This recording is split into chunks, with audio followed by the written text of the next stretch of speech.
Hello everyone, welcome to Managerial HTV. I am Aishwarya Saxena and this is going to be the second lecture of Employer Relations. Employer Relations पे मैं already 2 lecture upload कर चुकी हूँ. ये third video है पर second lecture है. मतलब लेक्चर नंबर 1 जो था, जो कह सकते हैं वीडियो नंबर 1 था, उसमें मैंने आउटलाइन पर बात करी है कि कोर्स आउटलाइन क्या है, मैं क्या क्या टॉपिक्स को कवर करने वाली हूँ इस सीरीज के अंदर. सेकेंड वीडियो जो था वो लेक्चर 1 था, जिसमें मैंने इंट्रोडक्शन टू एम्प्लॉय रिलेशन के साथ साथ काफी कुछ डिस्कस किया है. That is a long video, आप उस वीडियो को जरूर से देखिएगा और उसके अंदर आपको काफी कुछ इंपॉर्टेंट मिलने वाला है. तो अगर आपने वीडियो नहीं देखा तो आप प्लीज उसे देख लीजिए, तो आपको एक फाउंडेशन मिलेगा इस पर्टिकुलर वीडियो के लिए. चलिए स्टार्ट करते हैं. आज के वीडियो में हम बात करने वाले हैं foundation of employer relations, historical perspective of employer relation, theories of employer relation, जिसमें कि हम लोग यूनिटरिस्ट, प्लूरलिस्ट और मार्क्सिस्ट थ्योरी पर बात करेंगे. Legal framework governing employer relations पर बात करेंगे. की एम्प्लॉयमेंट लॉस पर बात करेंगे. मिनिमम वेजेस एक्ट है, फैक्ट्रीज एक्ट है, लेबर कोड है, एथिकल कंसिडरेशंस इन एम्प्लॉय रिलेशन. तो ये वीडियो जो है वो काफी लंबा होने वाला है, नो डाउट, क्योंकि मैंने आपको ऑलरेडी बता दिया है कि मैं क्या क्या डिस्कस करने वाली हूँ. काफी सारे टॉपिक इस वीडियो में मैं कवर करूंगी जो कि काफी इंपॉर्टेंट है आपके लिए. एग्जाम पॉइंट ऑफ व्यू से काफी इंपॉर्टेंट टॉपिक्स हैं ये. तो वीडियो के एंड तक बने रहिएगा और कोई भी टॉपिक स्किप मत करिएगा. So let's start. Employer relations refer to the relationship between the employers and the employees aimed as fostering collaboration, resolving disputes and creating a productive work environment. काफी क्लियर है. एम्प्लॉयर रिलेशंस का मतलब होता है कि employers और employees के बीच में पॉजिटिव रिलेशंस हों प्रोडक्टिव वर्क एनवायरनमेंट को मेंटेन करने के लिए. तो हम लोग बात करते हैं सबसे पहले एम्प्लॉयर रिलेशंस की, कि एम्प्लॉयर रिलेशन इन्वॉल्व क्या करता है. फाउंडेशन ऑफ एम्प्लॉयर रिलेशंस पर हम लोग डिटेल में बात करने जा रहे हैं. फाउंडेशन ऑफ एम्प्लॉयर रिलेशन में काफी कुछ आता है जो कि मैंने पिछले वीडियो में नहीं डिस्कस किया, तो इसमें डेफिनेशन के अलावा सभी कुछ नया होने वाला है. ओके, तो अगर हम बात करते हैं एम्प्लॉयर रिलेशन की, so it involves the policies and practices that govern the interaction between the employer and employers, ensuring fairness, conflict resolution and mutual respect. Employ और एम्प्लॉयर्स, मतलब जो एम्प्लॉयर है वो एम्प्लॉयमेंट दे रहा है, एम्प्लॉय है जो एम्प्लॉयमेंट ले रहा है, दोनों के बीच में पॉजिटिव और फेयर रिलेशंस होने चाहिए, कॉन्फ्लिक्ट्स नहीं होने चाहिए और आपस में रिस्पेक्ट, म्यूचुअल रिस्पेक्ट होनी जरूरी है. अगर हम बात करते हैं इंपॉर्टेंस की, तो work place harmony, enhance productivity और कॉम्प्लायंस पर ध्यान देना जरूरी है. वर्क प्लेस हार्मनी जो है वो प्रमोट करता है ट्रस्ट और कोलैबोरेशन को, कि भाई कोलैबोरेशन, आपस में कोलैबोरेट करके काम कर पा रहे हैं, एक दूसरे पर ट्रस्ट होना बहुत जरूरी है. सिर्फ नाम का ट्रस्ट नहीं, लिटरल ट्रस्ट होना जरूरी है, नहीं तो काम करना किसी भी जगह पर मुश्किल होता है. और अगर एम्प्लॉयर का एम्प्लॉय पर ट्रस्ट नहीं है तो एम्प्लॉय कंपनी में रह ही नहीं पाएगा. सो वर्क प्लेस हार्मनी को मेंटेन करने के लिए, ताकि कोई कॉन्फ्लिक्ट्स ना हो, लड़ाई झगड़े ना हो, शक ना करे कोई काम पर किसी के, तो इसके लिए वर्क प्लेस हार्मनी जरूरी है. फिर enhance productivity, happy employees contribute to organisational success. अगर कोई इंसान आपकी कंपनी में काम करने में खुश है या आप किसी की कंपनी में काम करने में खुश है, अंदर से आपको अच्छा लगता है कि हाँ मेरा बॉस बहुत अच्छा है, मेरी कंपनी बहुत अच्छी है, सैलरी से मतलब नहीं है, यहाँ पर है वर्क प्लेस एनवायरमेंट. सैलरी अच्छी है नहीं है, लेकिन आप वहाँ सेटिस्फाइड हैं because the people around you are good enough to make you happy. So happy employee contributes to organizational success. तो अगर आप हैप्पी हैं तो आप ऑर्गेनाइजेशन की सक्सेस पर भी ध्यान देंगे, आपके गोल भी ओरिएंटेड होंगे कंपनी के गोल्स के साथ. और कॉम्प्लायंस मतलब alliance with legal requirement to avoid dispute. कोई डिस्प्यूट ना हो तो लीगल रिक्वायरमेंट्स का ध्यान रखना भी जरूरी होता है.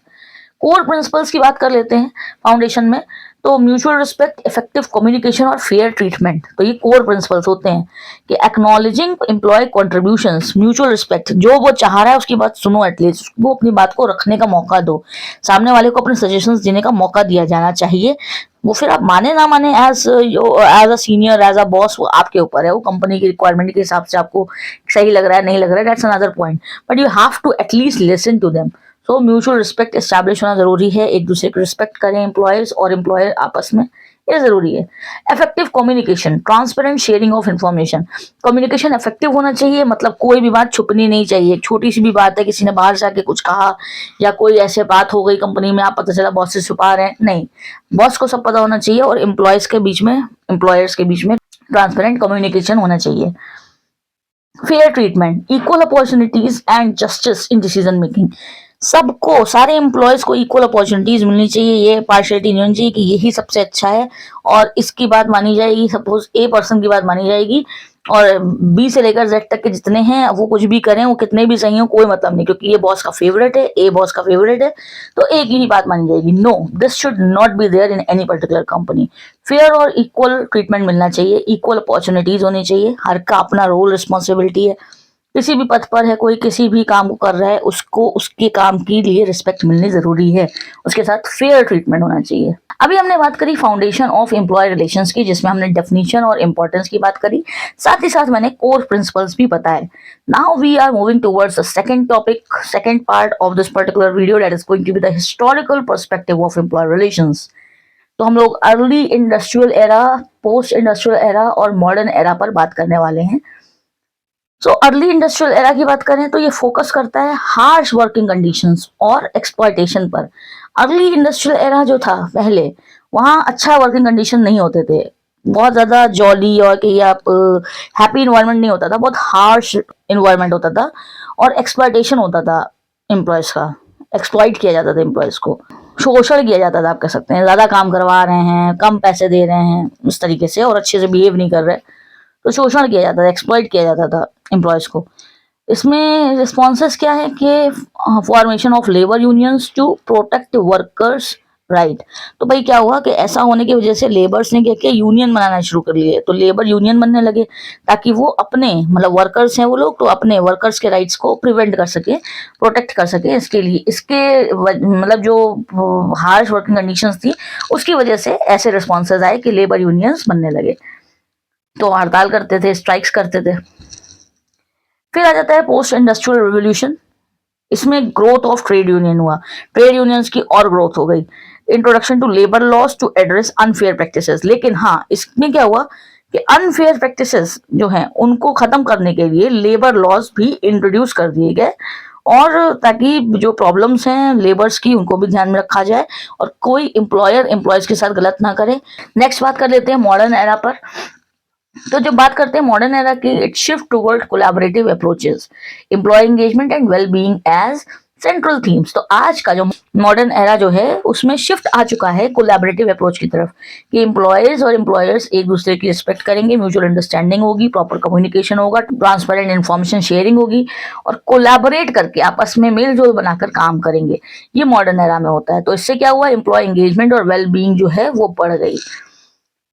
तो हम लोगों ने सेकंड जो है पार्ट में बात करी historical perspective of employ relations की, जिसमें कि हम लोगों ने early industrial era, post industrial revolution and modern era की बात करी। अब आता है थर्ड पार्ट, जिसमें कि हम लोग थ्योरीज ऑफ एम्प्लॉय रिलेशंस पर बात करने जा रहे हैं। तो थ्योरीज में हमारी यूनिटेरिस्ट पर्सपेक्टिव, प्लूरिस्ट पर्सपेक्टिव और मार्क्सिस्ट पर्सपेक्टिव आ जाता है। तो इन तीनों पर हम लोग बात करने वाले हैं। So understanding the employer relations require exploring various theoretical perspectives. So first one is the unitarist perspective. इसमें क्या बिलीव है कि employers and employees share common goals. Unitarist perspective मतलब यूनि मतलब होता है एक, तो इसमें क्या है कि employers और employees का कॉमन गोल होता है। फोकस क्या है कि हार्मोनियस रिलेशनशिप होनी चाहिए विद मिनिमल कॉन्फ्लिक्ट, कॉन्फ्लिक्ट कम से कम होना चाहिए, कॉन्फ्लिक्ट कंपनी में और एम्प्लॉयर और एम्प्लॉयज के बीच में नहीं होना चाहिए, ये फोकस रहता है। और क्रिटिक क्या है, overlooks power imbalances and potential conflicts. तो पावर इम्बैलेंसेस जो हैं और पोटेंशियल कॉन्फ्लिक्ट्स कभी ना कभी आते ही हैं, लेकिन हाँ ये है कि यूनिटेरिस्ट में आपका एम्प्लॉयर और एम्प्लॉय का कॉमन गोल होता है और हार्मोनियस रिलेशनशिप पे फोकस होता है। प्लूरिस्ट पर्सपेक्टिव क्या होता है, इसका बिलीव है कि organisations are composed of diverse groups with conflicting interest.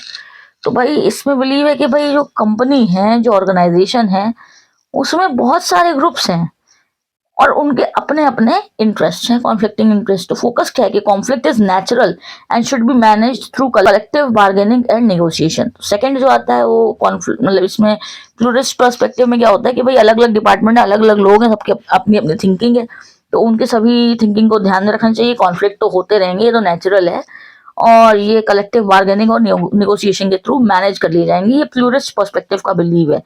तो इसका क्रिटिक क्या है कि may lead to frequent disputes if not effectively manage. अगर मैनेज करने में ध्यान नहीं दिया गया तो कॉन्फ्लिक्ट्स तो होने ही होने हैं, आए दिन कॉन्फ्लिक्ट्स होने हैं। फिर आता है मार्केट पर्सपेक्टिव। तो इसमें क्या होता है, it like believes that inherent conflict exists due to class struggles between employers। मतलब कैपिटलिस्ट हैं और एम्प्लॉयज वर्कर्स हैं, एम्प्लॉयर्स जो हैं वो कैपिटलिस्ट हैं और एम्प्लॉयज जो हैं वो वर्कर हैं, ऐसे बिलीव की वजह से कॉन्फ्लिक्ट आता है। तो मार्केट पर्सपेक्टिव कहता है कि इनहेरेंट कॉन्फ्लिक्ट जो होता है उसकी वजह से कि हाँ मैं तो ऊंचे क्लास का हूँ, मैं तो एम्प्लॉयर हूँ और ये एम्प्लॉय है, ये तो वर्कर है, ऐसी थिंकिंग की वजह से जो है कॉन्फ्लिक्ट आता है, इस पर्टिकुलर मार्केट पर्सपेक्टिव का बिलीव होता है। फोकस क्या है कि emphasises on power dynamics and the need for systematic change. तो इसमें फोकस रहता है कि पावर को मैनेज किया जाए, पावर की डायनेमिक्स को मैनेज किया जाए और सिस्टमैटिक जरूरत के हिसाब से चेंज लाया जाए। फिर आ जाता है क्रिटिक इसका कि seen as too radical in modern work places. Number 4 आ जाता है आपका, पार्ट 4 हमारा जो है वो है legal framework governing employ relations. तो अब हम लोग पार्ट 3 में थ्योरीज पर बात कर चुके हैं और अब हम लोग बात करने जा रहे हैं लीगल फ्रेमवर्क की गवर्निंग एम्प्लॉय रिलेशंस। तो इसके like robust legal framework ensure fairness and addresses workplace conflicts. की एरिया ऑफ रेगुलेशन क्या होते हैं, contracts, wages and honours, health and safety and dispute resolution. तो कॉन्ट्रैक्ट्स क्या होते हैं, employment terms and conditions. Contract में क्या होता है, एम्प्लॉयमेंट के टर्म्स और कंडीशन है कि दो लोगों के बीच में, एम्प्लॉयर और एम्प्लॉय के बीच में क्या कॉन्ट्रैक्ट हुआ है, क्या टर्म्स एंड कंडीशंस हैं, क्या उसके वर्किंग आवर होंगे, कितने उसकी लीव होंगी, कितनी उसकी सैलरी होगी, ये सारी चीजें, HRD, ये सब चीजें, मतलब और भी काफी चीजें कॉन्ट्रैक्ट में आती हैं। तो एम्प्लॉयमेंट टर्म्स और कंडीशंस को कॉन्ट्रैक्ट कहते हैं। वेजेस और hours, minimum wages, over time rules होते हैं। फिर हेल्थ और safety, ensuring a safe work environment की एरिया ऑफ रेगुलेशन में ये सारी चीजें पहले से डिसाइड होनी चाहिए। कॉन्ट्रैक्ट क्या हुआ है, कितने दिन का हो सकता है कॉन्ट्रैक्ट, 2 साल का हुआ हो सकता है कॉन्ट्रैक्ट, 1 साल का हुआ हो, 6 महीने का हो, कोई बॉन्ड हो, कुछ भी हो सकता है, तो कॉन्ट्रैक्ट में आ जाता है। कितना वेजेस होंगे, क्या आवर्स होंगे, कितने घंटे काम करेगा, कितना पैसा मिलेगा, हेल्थ और सेफ्टी के लिए क्या मिल रहा है उसे, HRD, PF, ये सारी चीजें जो हैं, HRA वगैरह। फिर डिस्प्यूट रेजोल्यूशन के लिए क्या मैकेनिज्म है, ये सारी चीजें जो है लीगल फ्रेमवर्क में आ जाती हैं। सो आई होप आपको क्लियर होगा। देखिए ये सभी टॉपिक्स पे आप कमेंट में बताइए मैं कि आप चाहते हैं या नहीं, तो मैं डिटेल्ड वीडियो लेकर आऊंगी। आप सिंपली इसको एक ब्रीफ इंट्रो समझिए। ये सारी चीजें जो हैं कहीं ना कहीं आगे चल के डिटेल में आने वाली हैं। कौन से टॉपिक में आपको ज्यादा प्रॉब्लम है आप मुझे कमेंट में बताइए, उस अकॉर्डिंग मैं वो टॉपिक जल्दी लाने की कोशिश करूंगी। आ जाते हैं नेक्स्ट पार्ट पर, जो कि हमारा की एम्प्लॉयमेंट लॉज है। तो इसमें हमारा आ जाता है minimum wages act, factories act, labour code और एडिशनल लॉज। थोड़े से हम बात कर लेंगे। तो यहाँ पर क्रिटिकल एम्प्लॉयमेंट लॉज में सबसे पहला हमारा मिनिमम वेजेस एक्ट है। इसका ऑब्जेक्टिव होता है it ensures workers receive fair wages. Minimum wages act में कि हाँ भाई वर्कर्स को फेयर वेजेस मिलने चाहिए।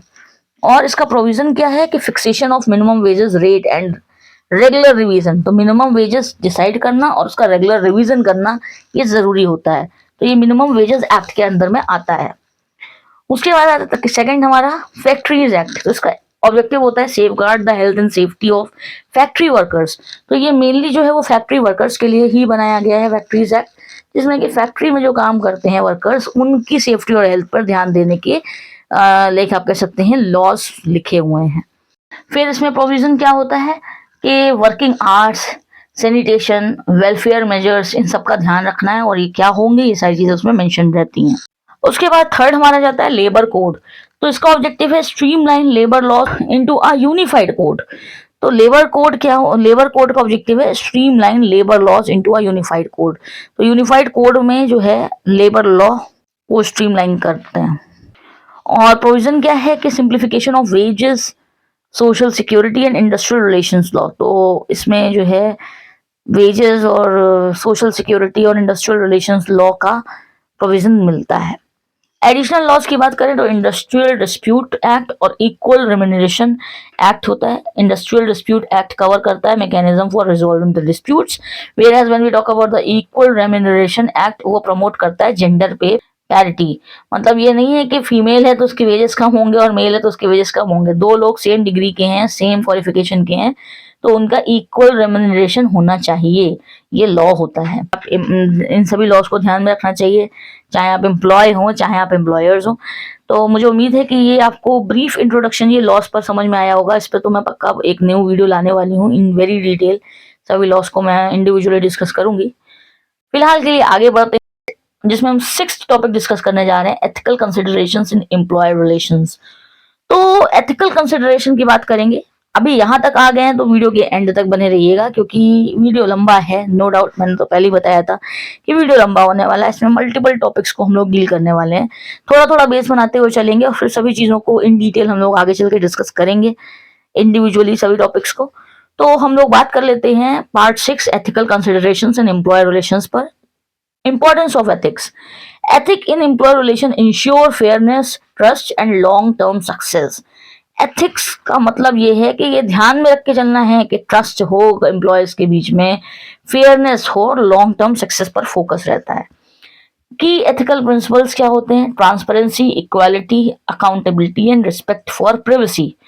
तो ट्रांसपेरेंसी क्या है? Honest communication about policies and decisions, कि ऑनेस्ट कम्युनिकेशन जो है रहे किसके बारे में? पॉलिसीज और डिसीजंस के बारे में। ये नहीं होना चाहिए कि भैया पॉलिसी और डिसीजंस, मतलब पॉलिसीज जो हैं वो प्रॉपर्ली कम्युनिकेट ही नहीं करी गई, और ऐसा नहीं होना चाहिए। ऑनेस्ट कम्युनिकेशन होना चाहिए जो भी डिसीजन लिए जा रहे हैं उनके बारे में, जो भी पॉलिसीज इंप्लीमेंट हुई हैं उनके बारे में।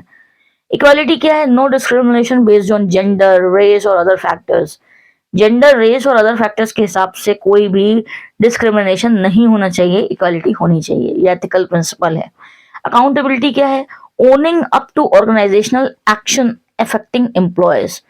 तो ऑर्गेनाइजेशनल एक्शंस जो हैं उनकी अकाउंटेबिलिटी होनी चाहिए। आप जो कर रहे हैं या कंपनी में जो एम्प्लॉयर कर रहा है उसके लिए वो अकाउंटेबल होना चाहिए, और हर इंसान, हर एम्प्लॉय अपने काम के लिए अकाउंटेबल होना चाहिए, जिम्मेदार होना चाहिए, जिम्मेदारी लेनी चाहिए उसे अपने काम की। Respect for privacy, safeguard employees personal data. ये नहीं कि भैया एम्प्लॉयर ने बहुत सारे लोगों का, एप्लीकेंट्स का डेटा ले लिया और उस डेटा का मिसयूज किया, उस डेटा को बेच दिया या उस पर कोई फ्रॉड एक्ट हो रहा है, नहीं। प्राइवेसी जो है वो बिल्कुल मेंटेन होनी चाहिए। आप वेबसाइट्स पर भी अपना डेटा फिल करते हैं तो वहां पर भी आपका डेटा जो होता है उस पर सेफ्टी होती है। तो कभी भी हमें मतलब प्राइवेसी का तो ध्यान रखना ही चाहिए। तो ये हमारे कुछ एथिकल प्रिंसिपल्स हैं जिस पे हमने बात करी, और मुझे उम्मीद है ये 6th पार्ट भी आपको क्लियर हुआ होगा। तो इस पर्टिकुलर वीडियो में अभी तक मैंने foundation of employer relation, historical perspective of employer relation, theories of employer relation, legal framework governing employer relation और एम्प्लॉयमेंट लॉस की एम्प्लॉयमेंट लॉस, और साथ ही साथ एथिकल कंसिडरेशंस इन एम्प्लॉयर रिलेशंस पर बात करी है। मुझे उम्मीद है अभी तक आपको ये वीडियो क्लियर हुआ होगा। वीडियो के एंड तक आप पहुंच चुके हैं तो वीडियो को बिल्कुल आखिर तक देखिएगा। क्लाइमैक्स पर तो आप पहुंच ही चुके हैं, और कंक्लूड कर लेते हैं इस टॉपिक को। तो simply employer relations are crucial for fostering a collaborative and productive workplace। किसी भी कंपनी में, किसी भी वर्क प्लेस पर प्रोडक्टिविटी लाने के लिए एम्प्लॉय रिलेशंस को मेंटेन करना बहुत जरूरी होता है। By understanding its foundation, historical evaluation, theories, legal framework and ethical considerations, organisations can build a fair and harmonious work environment. आप एम्प्लॉय हो या एम्प्लॉयर हो, ये सभी बातें आपको पता होनी जरूरी होती हैं, ताकि ना आपके साथ कोई गलत कर पाए और गलती से भी आप किसी के साथ गलत ना करें और आप फंस ना जाएं किसी लीगल प्रॉब्लम में, लीगल इशू में। तो ये सारी चीजों को ध्यान में रखना जरूरी होता है। आगे बात करेंगे इन टॉपिक्स पे और डिटेल में। आपकी अपनी कोई भी क्वेरी हो आप प्लीज कमेंट सेक्शन में उसे ड्रॉप करें। Thanks for watching. Do not forget to like and share the video, and don't forget to subscribe the channel and press the notification bell so you will be getting the notification of my latest uploads. Thanks for watching. Stay tuned.